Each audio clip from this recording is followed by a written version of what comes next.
the best affordable skincare of 2024. Let's go with one of the most exciting videos I could possibly do. I'm gonna format today's video the same way I did the best K-beauty skincare of 2024. In fact, these two videos are going to complement each other quite nicely. As I say all the time, I do not feel you need to spend a lot of money to make an incredible skincare routine, though you may have to look quite a bit.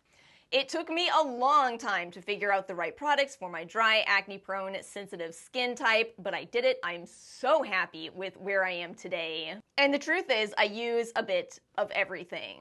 We are going to be doing this in the format of I'll show you a bunch of the candidates to win in a category, and then we'll pick probably one, maybe two in a few instances. And we do also have some J-beauty in today's video. I didn't want to be one of those people who mixes up J-beauty and K-beauty. They're definitely different. But, you know, just like how America has drugstore and high-end brands, so does Japan. So we have some of the more affordable J-beauty brands in today's video. We even have some K-beauty. There definitely is crossover. Again, my best K-beauty video is going to be a good complement to this. And let me know if you are interested in a best high-end video. We're still gonna slightly touch on some of those in today's video. We have a lot to talk about. Timestamps and links are in the description box below as always if you would like to jump around. And some of you smarty pants absolutely know that if we didn't talk about retinoids in my best Korean skincare video, we are going to talk about them today. Not only are we going to talk about them, we are going to start this video with them.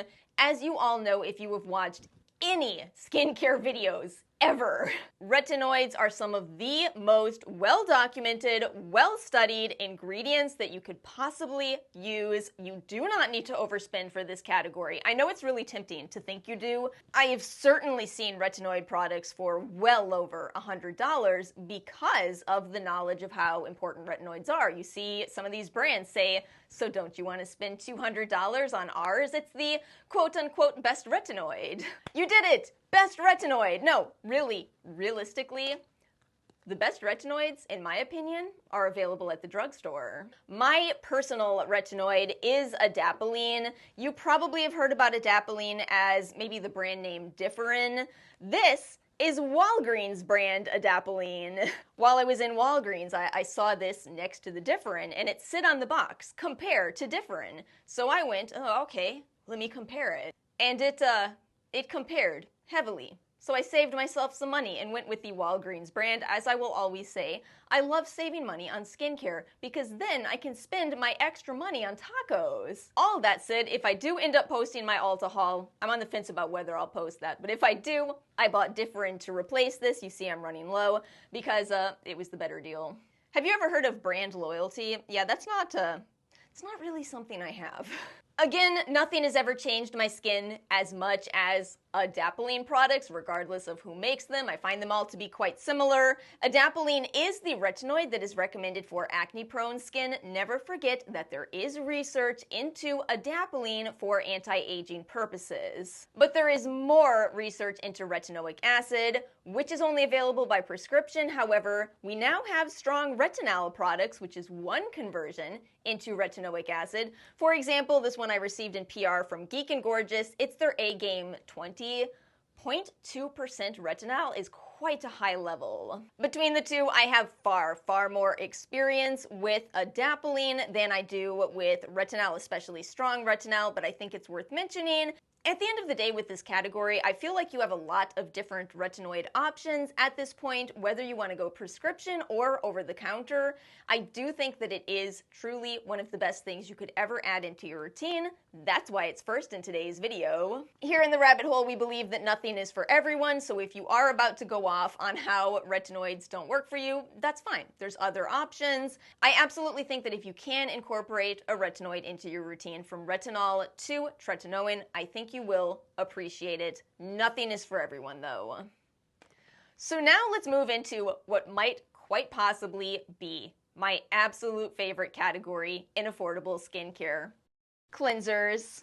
I am gonna put so many cleansers up on the screen for you to look at, and I have to tell you, I love every last one of these. This isn't some kind of compromise, no. What fun would it be to watch a video that would be about affordable skincare that I'll accept even though I prefer high-end products? No, that would not be fun. And that's the thing, this is absolutely not what you are looking at here. I have so many cleansers I'm showing you, and I love every one of these. You could put in my hand a more expensive cleanser, and I would probably go, I'd rather use that one from Bubble. I'd rather use that one from Versed. And mind you, I'm showing you a bunch of different kinds of cleansers. The Bioma Milky Cleanser, Milky Moisture Cleanser is a great milk cleanser. The Pacifica Vegan Ceramide Extra Gentle Face Wash, an incredibly gentle, milky, creamy cleanser. Gel cleansers from Bubble, from Geek and Gorgeous. I've even got an exfoliating cleanser from Rosen, their Super Smoothie Cleanser. I love all of these, but ultimately, this is the category where I have to pick an acne-related cleanser. I can never put into words the gratitude I have to have this clear of skin at this point, but some of the products that help the most here, adapalene as I just showed you, and a benzoyl peroxide facial cleanser. Now let me be honest with you, I don't really like using these, I have to use these. Much like how if there's a lot of different conditions in this world, you might have to take medicine for them, and maybe you don't like swallowing your medication, but you do it because it helps you. That's how I am with this Pinoxyl Acne Creamy Wash 4% Benzoyl Peroxide Daily Control. To be honest with you, there isn't anything that is that special about this in terms of usage, in terms of formulation. What's special is my results. To apply this, what I do is I actually put this on dry skin, let it sit for a few minutes, essentially doing a short contact therapy wash, and then just rinse away. I do not use this on my eye area, which is why I'm going to show you a first cleanser in today's video. What I did want to add about this is, can you see how beat up this packaging is? I cannot believe I'm still going with this product. I can't. If you are a real OG in the rabbit hole, you might remember that I used to use the CeraVe 4% benzoyl peroxide cleanser. Then one day I noticed that the CeraVe price point had inflated to a point that I just wasn't comfortable spending any more money on. It's too high. The price is too high. And this looked similar. Remember our conversation about the Walgreens adapalene gel? So I bought this, but I could not have predicted just how much more far my dollar was gonna go buying this. The thing is, this has a thicker texture compared to CeraVe. CeraVe is runny. And when you have a thicker texture, I find that you don't need to use as much product. It doesn't slip between your fingers and not make it to your skin, right? That kind of thing. One thing I talk about a lot here is that I want to make sure I continue trying certain products, but again, I have a very utilitarian use for this, and I've thought a lot about it, and I really do think that when it comes to this category of these products that I just need, I think one of the most helpful things I can do is to measure how far my dollar is going with similar products. One more time really quickly, I use this about 2 to 3 times a week. That's it. Then I can use all the other cleansers that I love, wash my eye area. This, as well as adapalene, those are my top 2 products that have helped me fight acne. Next category, we are going to go ahead and talk about a first cleanse / makeup remover. I want to make sure to say that you are looking at a bunch of products again. Some of these are part of a double cleanse method. I would say some of these are part of a triple cleanse. I know some people get funny when you say triple cleanse, but as somebody who wears some makeup, sometimes more than others, I do keep around specific makeup removers that are just for the eye and lip area. And that's when you would triple cleanse. You know, you're not really triple cleansing your cheeks 3 times. You're just using 3 different cleansers in kind of more targeted areas. Bubble really surprised me this year. Their first class oil cleanser is such a good oil cleanser if you're just looking for a basic oil cleanser. The e.l.f. cleansing balm, still a fantastic cleansing balm. I am going to have to say that for 2024, there is a product category that won me over. I've talked about it a lot, and I'm just going to tell you my personal favorite product of the year. It is from this brand. And it is their Speedy Mascara Remover. This is a product where all you do is you apply this at the end of the day as if you're applying some mascara, and what it does is it just melts your mascara away. So if you do light makeup, like frankly I think probably most of us do on a day-to-day basis, you know, maybe you have some foundation, of course your sunscreen on, and maybe a bit of mascara, then what I would do to triple cleanse is put this on, wait 5-10 minutes, use an oil or balm cleanser to remove all of my foundation, all of my sunscreen, and then maybe I'll finish with some other kind of cleanser. I don't always do this though. Sometimes an oil cleanse is adequate for my dry skin type. I think that a point that I really want to drive home with cleansing is keep in mind that it is one of the most harsh steps in a routine. It's necessary, don't get me wrong, but it is a bit intense on your skin. So you have to find the right level, always moving towards less. Less is more with cleansing, but you have to find enough to fully remove all of your sunscreen, makeup, thoroughly cleanse, etc. And it's just going to vary from person to person, and I think it can even vary from day to day.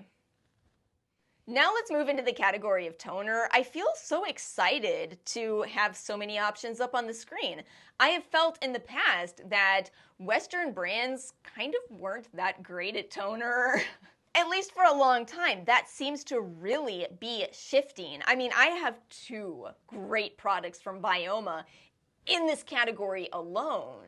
The new Stratia Aqua Factory, oh, I was so tempted to pick this, but you all know I try not to pick brand new products in my absolute best of the year. It's so tempting to do that. But I think this could easily be a winner in 2025, but I have to say, my winner in this category is gonna go to The Ordinary's Saccharomyces Ferment 30% Milky Toner. And a lot of why I'm picking this is because I love all of the information that The Ordinary has shared about this product. They actually have an entire blog post talking about how this product works, what the fermentation even means, how it's a brightening product. I've talked about this in past videos, and I'd also encourage you to check it out on their blog if you're interested in more information. I think that why this matters to me so much is that I get this feeling that a lot of brands either care too much about protecting proprietary information. I don't know about you all, but I have come to hate the phrase proprietary information. You all know the story, right? You write a company and you say, hey, what's the percentage of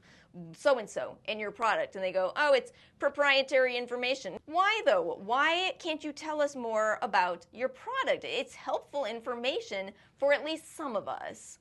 Some people don't care, that's fine. Some people do care, that should be fine as well. And then other companies, I feel like they don't share because they think that we don't care. And again, some people don't, but some people do. Bottom line being, I just have a ton of respect for The Ordinary for taking so much time to explain how this works, how this is not just a hydrating product, but the idea behind making it a brightening product as well. I do feel like I've seen a lot of criticism towards this because it's kind of a small product, but I am telling you, it lasts for such a long time. You need so little of this product. And that's a bit of a hidden theme in today's video. We are not done talking about that. We are not. Remember this one? Yeah, I find that as the texture of products gets thicker, and this is definitely a thicker product, I just find you need less of the product with everything but sunscreen.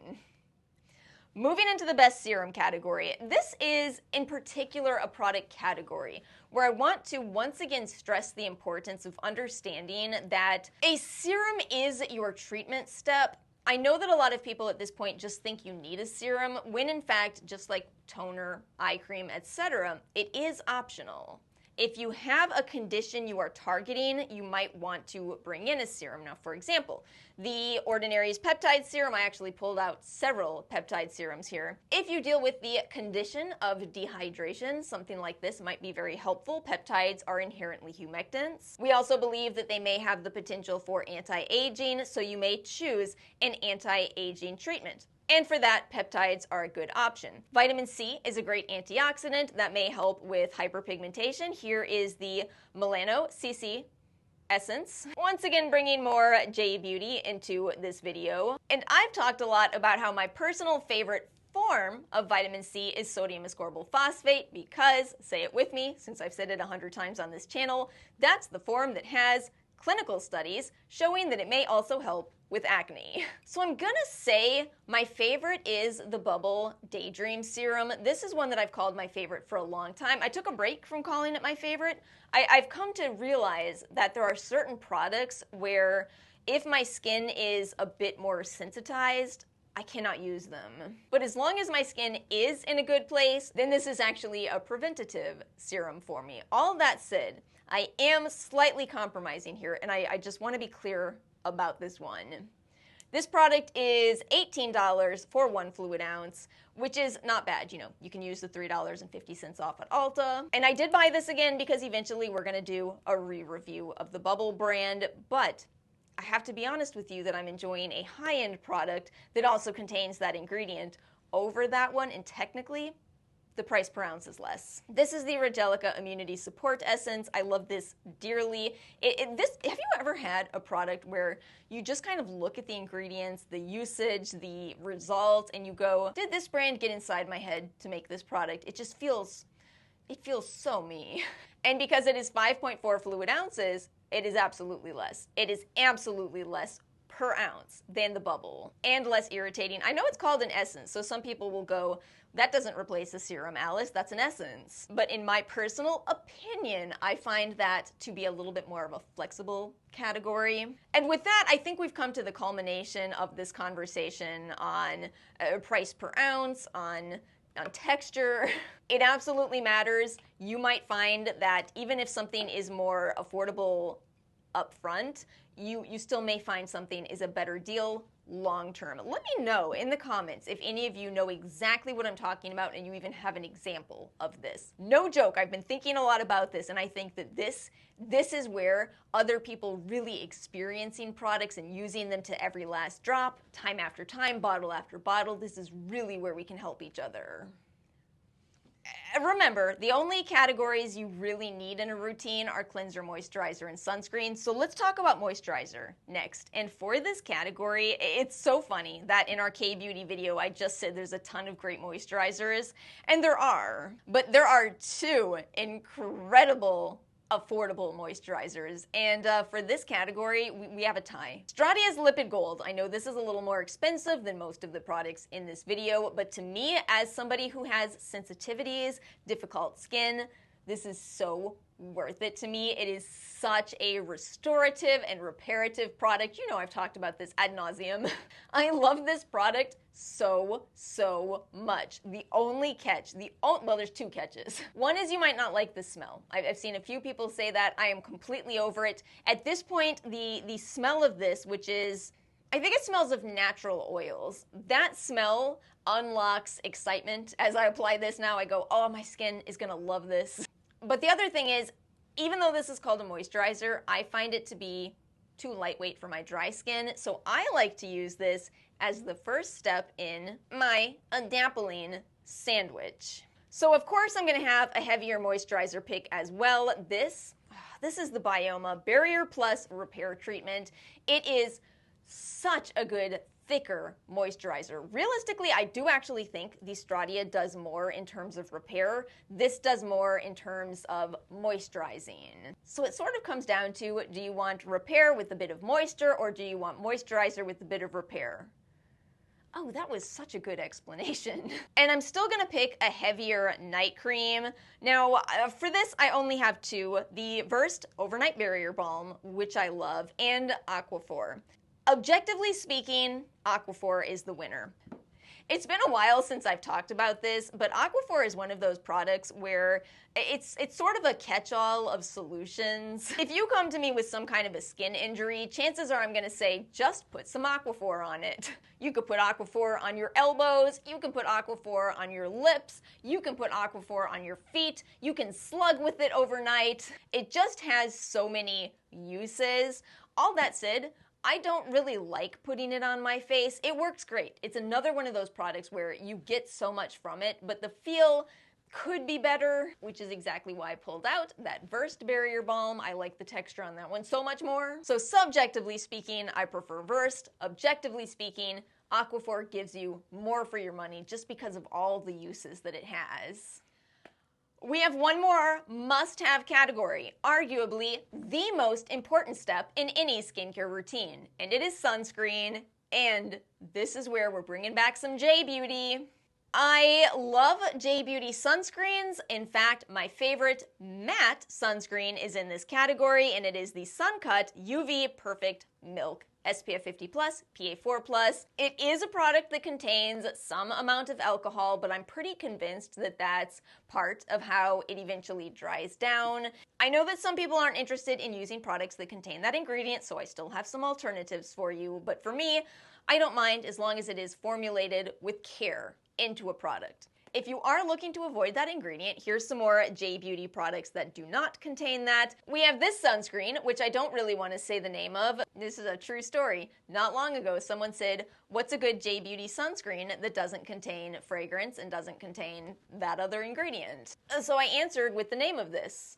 And then I realized, oh, you can't just type that. I cannot just type that out as a response, because then somebody is going to read that and think, I asked about a sunscreen, what happened here? This really is a great sunscreen, but what's kind of funny about it is it feels like a K-Beauty sunscreen. It's J-Beauty, but it reminds me of K-Beauty sunscreens. I, objectively speaking, do not like American sunscreens. I do not like Western sunscreens. I like none of them.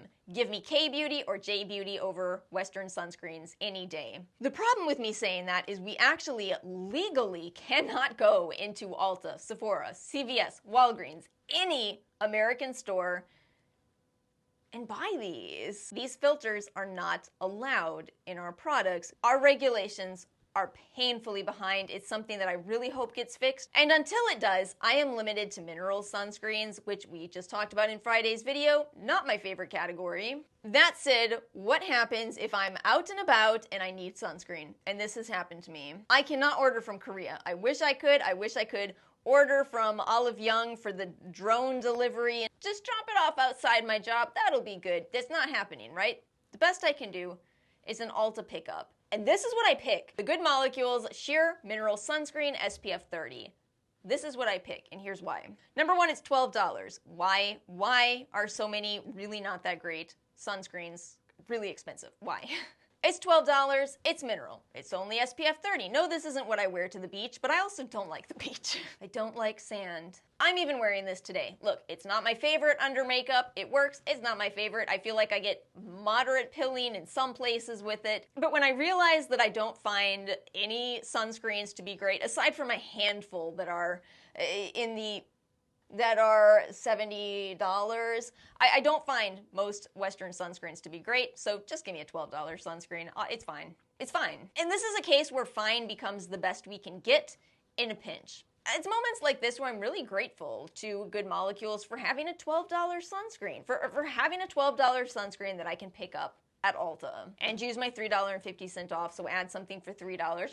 You know the game.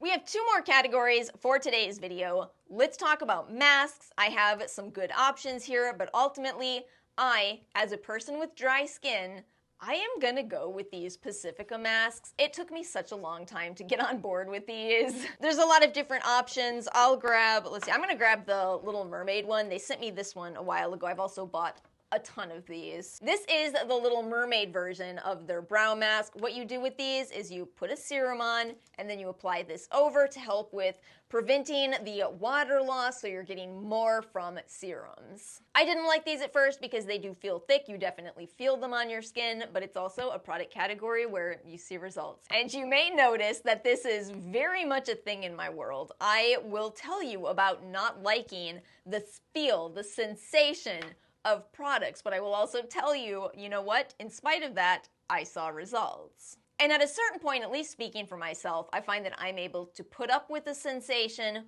for those results. So yep, Pacifica did it. I also love that these are nice tins. They're reusable a lot. I think they say up to 15 uses. I have definitely gotten more than 15 uses from these. And in case I'm not clear as to why I'm picking these that don't have any inherent properties to them other than occlusion, it's because of the freedom these give you. Again, you can take any serum that works well for you, and it's gonna work better with these. And our final category for today's video is spot treatments. So a few winning spot treatments here. We have to talk about hydrocolloids. Peach Slices makes their acne spot dots. They are some of the most affordable out there. You can actually save more money if you're willing to import from Korea. But sometimes in a pinch, you just need to run down to CVS. You need to run down to Ulta. Both stores carry this. In the category of micro dart patches, which are where you have those dissolvable needles. This is fantastic for pimples that haven't yet come to the surface. And Tony Moly makes my favorite micro dart patches, and there you go. We now have K-Beauty in this video as well. But who would I be if I didn't talk about another absolute must-have for me? Lion Pear. This is a spot treatment that is so much more effective for me than salicylic acid, than benzoyl peroxide, which in a leave-on always irritates my skin. You just dab a little bit anywhere you have a breakout, and it is absurd how much this reduces the inflammation. If you want a pro tip, I often put this on, let it sit, and then apply an acne dot on top. And my friends, that's it. That's my best affordable skincare products of 2024. As always, let me know your thoughts. Don't forget to check out the K-Beauty version of this video. I will link that below as well. I'll also have affiliate links below if you'd like to help support the channel. Some affiliate codes. I think I have affiliate codes with some of these brands. Stratia for sure. But thank you all so much for watching. I hope you have a most wonderful week. Make sure to like and subscribe if you enjoyed today's video, and I will see you all next time.